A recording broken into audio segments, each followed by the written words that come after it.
Tuhan firman-Mu ajaib, kekal meski gunung menghilang. Tiada huruf yang gagal, tak terpatahkan siasat. Hidup seperti-Mu ya Allah, lebih dari emas. Aku bersaksi kitab-Mu, kitab yang suci. Terdengarkan firman-Mu, hibur hati yang luka.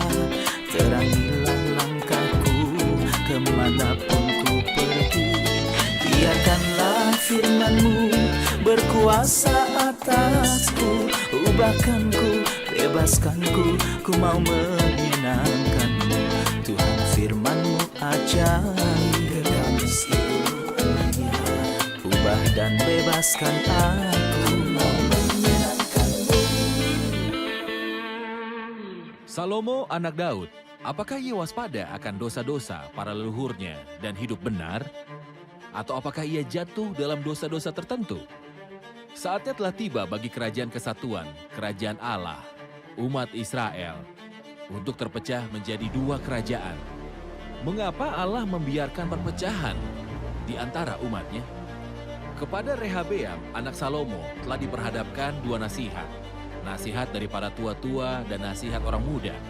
Nasihat manakah yang dia dengarkan?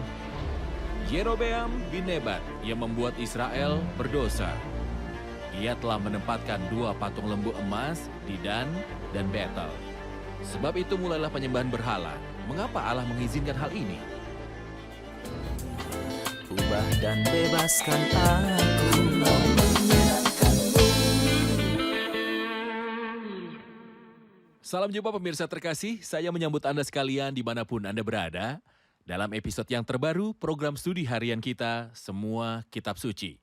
Kita telah sampai dalam studi kita, di Kitab 1 Raja-Raja pasal 11 dan 12. Saya ingin mengingatkan Anda bahwa di episode terakhir kita berhadapan dengan sebuah peristiwa yang sangat besar, yaitu kunjungan Ratu Sheba kepada Salomo. Ia melihat kemuliaan Salomo dan menikmati hikmatnya. Ia memberikan jawaban atas semua pertanyaan sang ratu. Namun pada episode hari ini kita akan melihat betapa para pahlawan telah gugur, betapa Salomo yang hebat dan begitu berhikmat jatuh ke dalam sumur cinta para perempuan dan ke dalam penyembahan dewa asing. Kini kita akan mempunyai sebuah peringatan untuk berhenti bagi kita semua, sebab itu saya mendorong Anda untuk bergabung dengan saya dengan semangat pemuritan sejati terhadap firman Tuhan. Untuk memulai izinkan saya menyambut para tamu kehormatan di studio, para hamba Tuhan, Saudara Khaled Filipos, selamat datang. Selamat datang. Saudara Esam Eza, selamat datang. Selamat datang. Terima kasih. Juga para hadirin yang telah bergabung bersama kami di studio, selamat datang.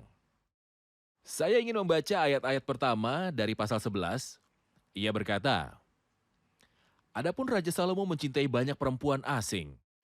Di samping anak Firaun, ia mencintai perempuan-perempuan Moab, Amon, Edom, Sidon, dan Het.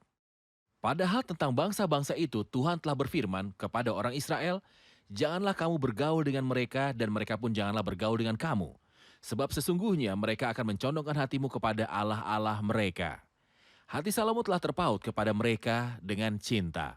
Ia mempunyai 700 istri dari kaum bangsawan dan 300 gundik. Istri-istrinya itu menarik hatinya daripada Tuhan. Sebab pada waktu Salomo sudah tua, istri-istrinya itu mencondongkan hatinya kepada Allah-Allah lain, sehingga ia tidak dengan sepenuh hati berpaut kepada Tuhan Allahnya seperti Daud, ayahnya."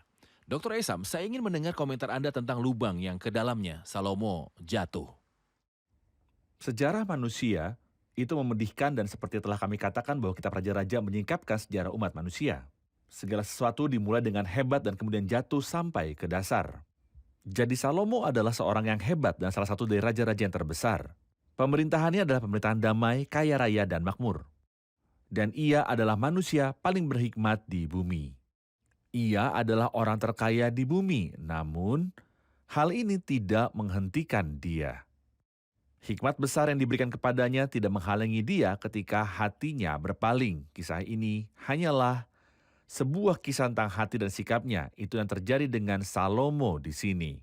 Hatinya berpaling. Ia mencintai seperti yang Anda baca banyak perempuan asing selain putri Firaun itu dimulai dengan satu orang. Namun, karena dosa tidak dihukum pada awalnya, maka jurangnya melebar. Itu berarti bahwa terkadang seseorang berkata, aku akan melakukan ini saja. Tetapi, aku pasti akan berhenti, aku mengenal diriku sendiri, aku akan berhenti pada titik tertentu. Tidak, mereka yang berniat untuk berpaling pada dosa dapat menentukan awalnya, tetapi tidak dapat menentukan akhirnya. Dengan rela hati ia memulai dan mengatakan kapan akan berhenti, namun malangnya ia tidak akan mampu untuk berhenti.